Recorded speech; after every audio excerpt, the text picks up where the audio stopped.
Tape. Tape is everywhere. It's an amazing moment. There's so many incredible productions, projects, new labels. It is a fantastic moment to explore tape. It's amazing how many pre-recorded reissues or new music is now distributed on tape, on reel-to-reel tape, high-quality analog tape. Wow. And today we are going to explore another very interesting project.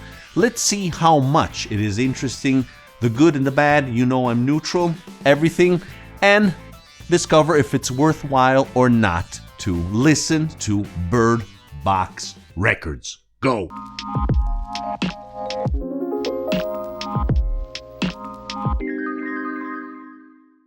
Okay guys, so I have been contacted by Lorenzo Vella, which I believe he is following me on my channel, who noticed that I'm presenting a lot of these new startups, projects dedicated to tape, reel-to-reel tape, high quality, 15 inch per second at least, I would say, tape.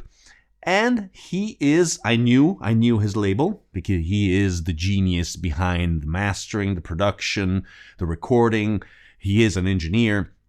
So he is curating, he is behind most of the different processes, and you can just feel his passion for music, but also for all the part, clearly, that's his life, of recording and creating these beautiful analog jewels.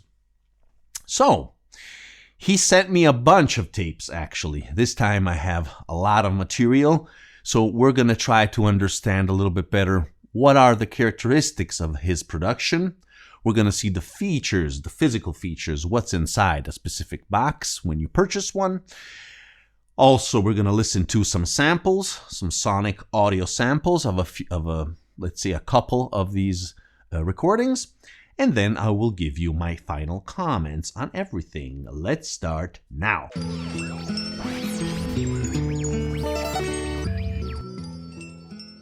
Okay, let's dive in immediately on these tapes. Just to show you something here. This is one of the typical products they are distributing on their website. No intermediates. It's an Italian label who records music. They also clearly do CDs, but they also do LPs, for example. So it's not just tape. Actually, tape is a special niche product they are developing, but not only. And what is the characteristic of this production, which actually in the beginning kept me a little aside, because I've known Birdbox for a few years now, and I always was on the fence to try to contact them, to go ahead to purchase something, to understand their sound. But there was one aspect, because this is not 100% analog, okay? But stop right there. It gets more interesting. And I want to say right from the start that Lorenzo Vella was extremely transparent. Immediately in the first email, he said that they use a hybrid generation creation of tapes, hence the title of this video. So on their website, they say they use a little bit of digital sometimes, or it's completely analog. But from what I understood from Lorenzo, they're just doing now a hybrid, okay? Purely hybrid, which I think is the future. Also because we all know that master tapes are degrading. This is clearly if we're talking about reissues. Instead, Lorenzo, which perfectly reasonable, is focused on new music. He wants to put out his recordings also on tape. So the reissue aspect is not part of this. But we have, as I said, a hybrid solution, meaning that we have a analog recording, 100% analog recording. We have a digital mixing, I would say partially digital, because there's also a part which is analog. And then finally, we have an analog mastering, okay? So we could say we have practically almost like an ADA if we had to pick a sparse code for it. In any case, we could say in generic terms, it's an ADA. And Lorenzo was kind enough to describe the chain, the usual chain. Clearly things differ according to each project, each recording. But in general, I have his notes here. They do a recording on a multi-track 2-inch tape, which can be on their 3M M79 machine. Very cool. Or that's a 24-track, or they have a 16-track Studer A80, which again uses a 2-inch tape, clearly. At that point, there is a conversion to digital in 192 kilohertz, 32-bit float, with a metric hollow ULN8 3D converter, which goes into Pro Tools. And at that point, they try to keep everything transparent, as dynamic as possible, and then the output goes on mixing consoles and different equipment, which is physical, true, no plugins. So that's the analog part. That's why I said even the mixing has analog parts, okay? Because then after Pro Tools, it does go in an analog console and other gear, as we said.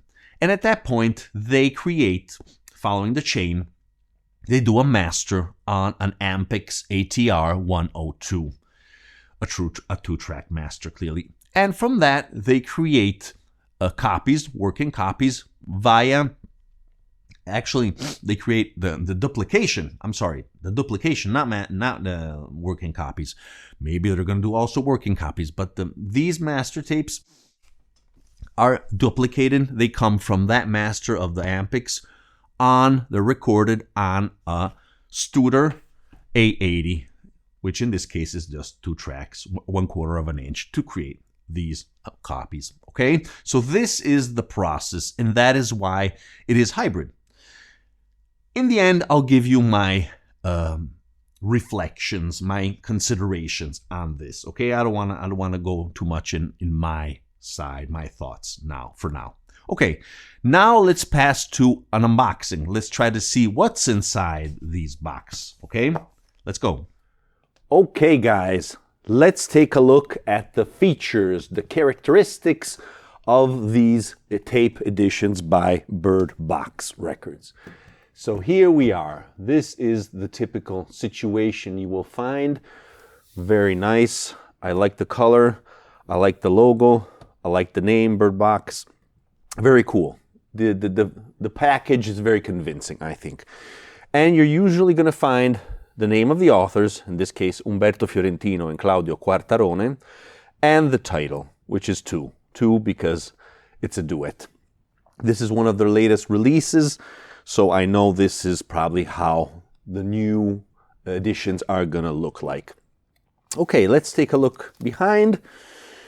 As you can see, Nightingale Studios, which is a combination also with Birdbox Records for the mastering and mixing and things like that. Made in Italy.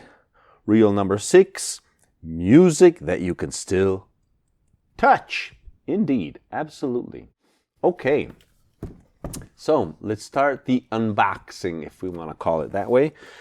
We have this nice Velcro here to keep everything closed. So you open it like a book like this. I like that very much. Let's see what's inside. So here we have all the goodies, but let's take a look first at the inside of the cover.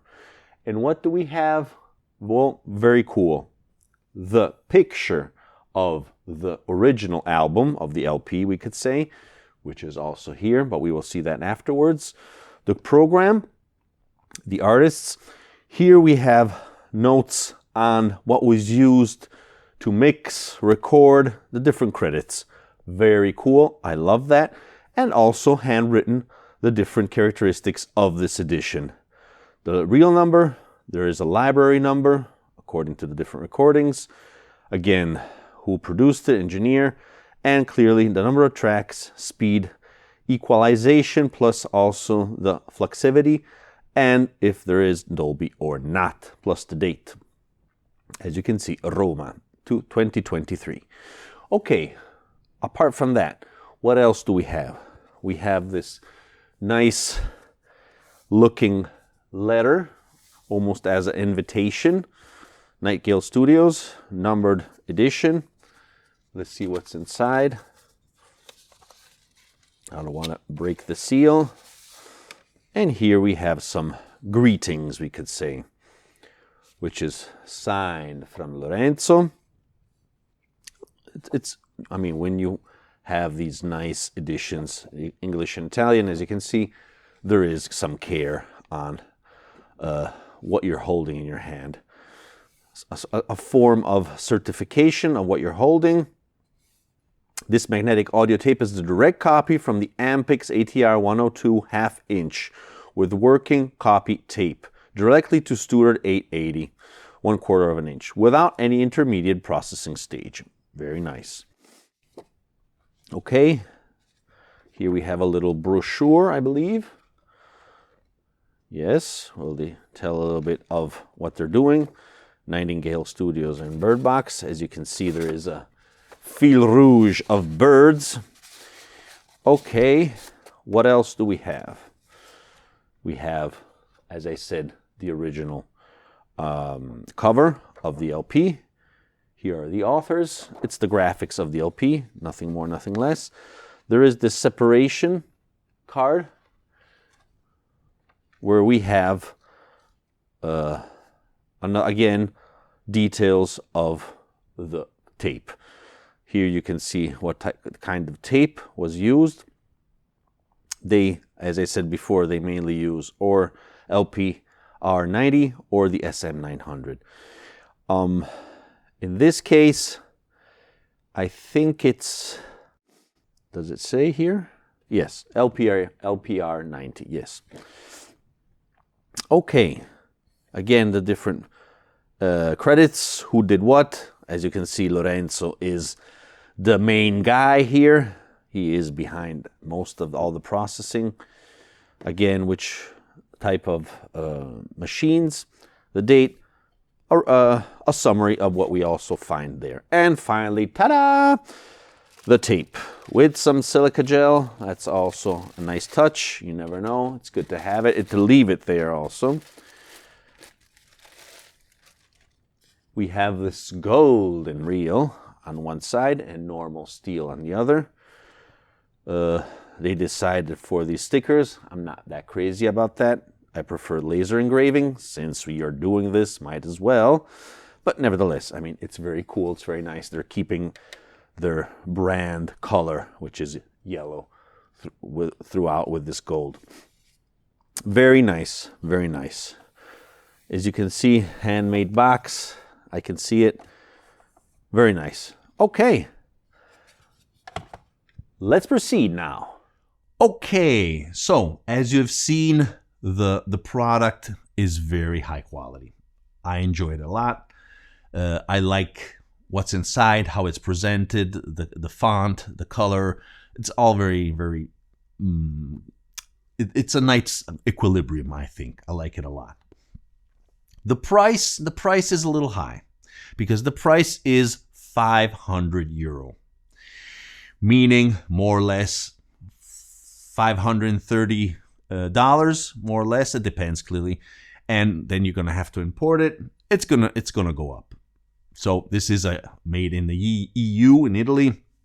So for you US guys, it's a little more complex, but I think afterwards we'll get more in depth on my considerations. It may be worthwhile. I don't want to reveal anything yet. So I do want to say that I think this price is a little high, especially in consideration that most of these tapes are on LPR90, meaning not only that they're not using SM900, in some cases they do when they have a lower amount of minutes to record, but it also means that there's only one box. So that expense is kept down. And in my opinion, maybe the price could go a little bit down, especially in consideration that there is a hybrid situation, meaning that they can do easily more copies, more masters, and then the duplication process. So keeping in consideration all this, I think a little less would be better. I must admit this. Let's now listen to a few samples, and then afterwards I can give you all my take, all my considerations. Let's go with my Telefunken M15 now.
Okay, I think now you have your idea. You made up your mind a little bit more on all these info, all this characteristics of these productions.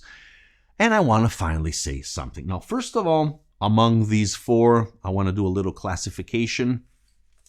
I think that these two, and which is also the LP, and Giants are pretty good.